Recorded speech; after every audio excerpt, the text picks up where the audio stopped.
They beheaded 2 of our journalists, killed countless innocent people, and promised to bring their fight right here to the United States. Yet our president seems to be struggling with his plans to decimate ISIS. We've got to have a more sustainable strategy, which means the boots on the ground have to be Iraqi. What about the boots Syria? and in Syria, the boots on the ground have to be Syrian. And that's why... Who? Well, we have a Free Syrian Army and a moderate opposition that we have steadily been working with, that we have vetted. Wow, who he had also recently denigrated the Free Syrian Army. So we're betting our future on Syrians. Gary Berntsen is a former CIA operative, served in the Middle East, knows the region well. Gary, are you confident that we can count on the Free Syrian Army to free up Syria and the Iraqis to free up Iraq?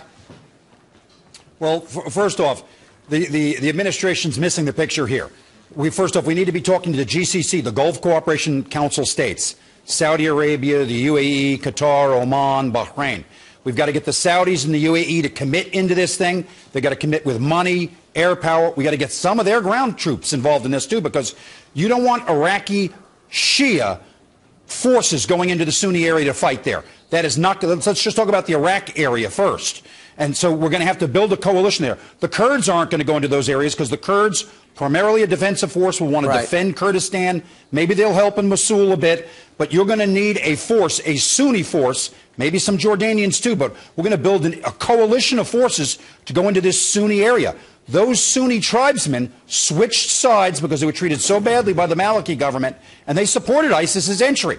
So this is a significant political and sustained effort that's going to be required here. That's one thing that the president said correctly. It's going to be a sustained effort. But he's not even talking about the partners properly on who we're going to need to do this job. Right. So we have to convince the Saudis to put troops on the ground, the UAE to put troops on the ground. They've used their fighter jets. And we've got to convince Qatar to put troops on the ground.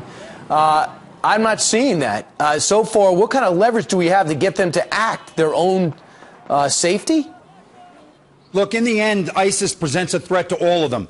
You know, Sheikh Abdulaziz al-Sheikh, the leader of the Grand Mufti of Saudi Arabia, came out and said that ISIS was a threat to Islam. That means the door has been opened in Saudi Arabia for expanded cooperation on this. We just got to go talk to the Saudis. The Saudis are suspicious of the United States because we were talking to the Iranians without consulting with them about their nuclear program. So we're going to have to repair our relationship with Saudi Arabia. There's a lot of heavy lifting diplomatically that's going to have to be done with the GCC to get them in. But we need Sunni forces on the ground in the Sunni areas. We can't come in with the Shia from Baghdad and from southern Iraq with these militias and drive into Sunni areas. That's not going to work. Gary, very important points. There's a subtlety to this fight and this war that we're going to be taking up, I guess, announced Wednesday, especially because if you take ISIS out, Iran and Syria's current regimes benefit, which is not something anybody wants. Gary Berntsen, thanks so much.